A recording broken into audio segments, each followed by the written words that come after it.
Hip-hop since 1987.com.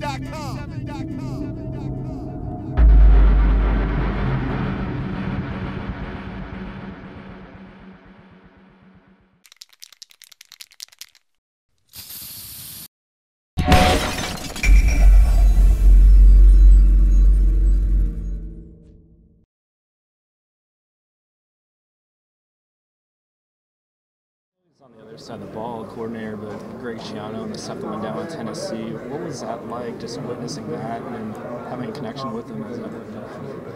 Yeah, honestly, I still don't even know all the things that went on with that. I know Coach Schiano is a great coach, and he cares a lot about his players, and I think he's just a great man. We've had some deep conversations, but as far as that whole Tennessee situation, I'm not sure exactly.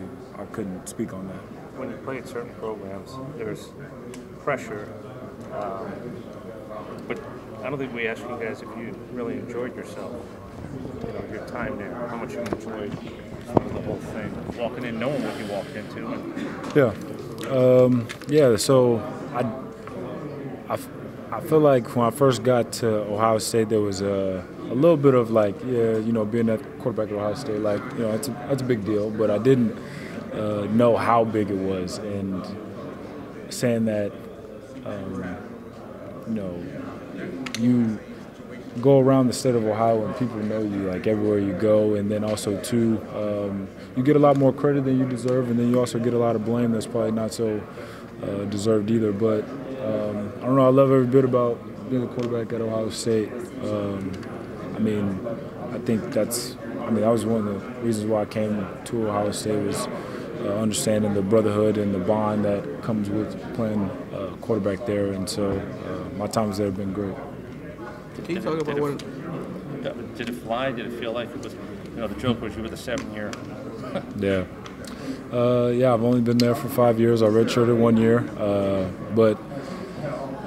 It did fly by. I can remember my mom and dad dropped me off January 4th of 2013. I graduated high school early to enroll at Ohio State. So with that, I remember a lot of things that have gone by this past 5 years. And I don't know, at the time it was definitely feeling like it was going through slow motion, but now those days just kind of run together.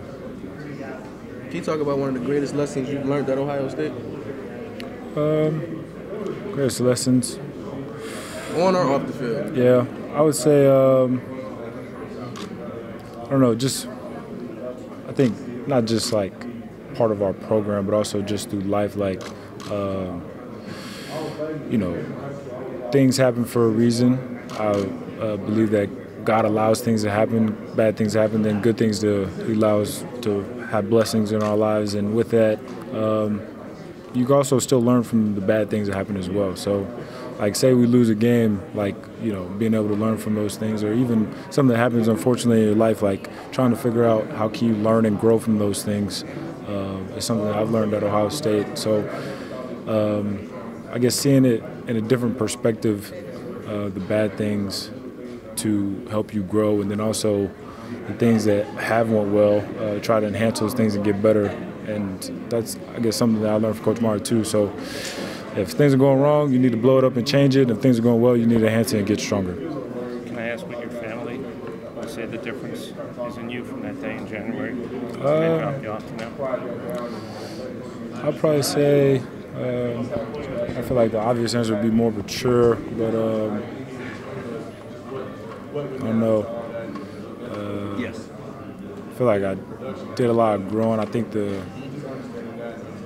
maturity of it, and the different conversations that me and my parents had from when I first got there to now, and just seeing, I guess, the good in things, trying to take the high road on things that happened while I was at Ohio State. So I'll probably say those things they'll probably mention. JT, what was the difference in Ohio State, the games that they lost? You had the kind of an up and down in some of those games, hot and cold type of thing. Could you put your finger on, when Ohio State went to Iowa and it wasn't a good day? Yeah. There was a lot of things that happened, not just when we played Iowa, but also Oklahoma. So to try to put our finger on one thing on why we lost, that's not how that works. There's a lot of moving parts in the game of football, and so with that, it wasn't just one unit or one side of the ball, or I mean, it was a collective effort, and we just weren't able to fight through those things and overcome those things in order to win those games. What stands out about Oklahoma's defense? Everyone talks about Mayfield and the offense. What about the defense? Going against their defense, I'd probably say one of the main things, they're physical. They're more physical than what you think or what you see on film. And then two, the speed. They have some speed over there.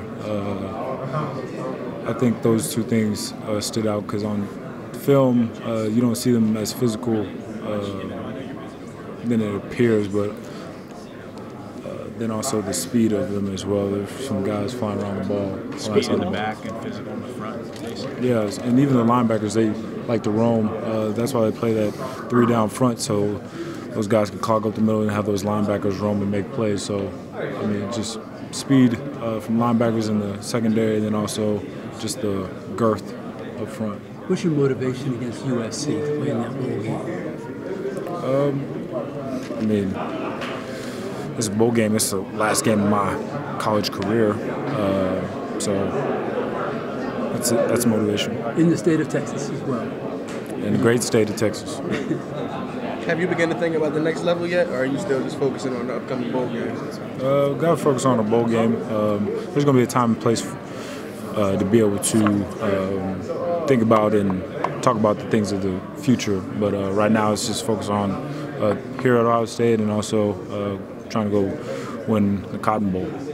Do you have a sensibility of history? Do you have a sensibility of history to match up?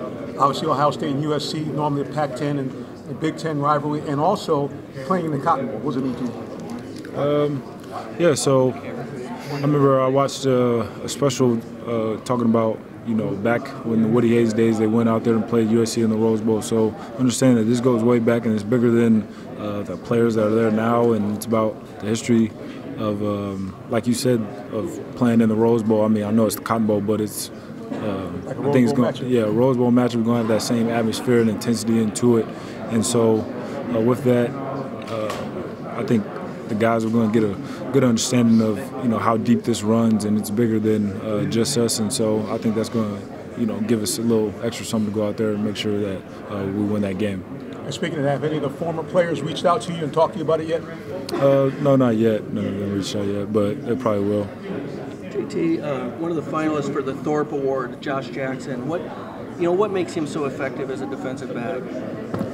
I think going against him, one of the things that was good about him was his ability to react in zone coverage, and I think it was really good what they asked him to do at Iowa was to play in zone and then be able to read routes and different combinations and things like that, and be able to break and make plays.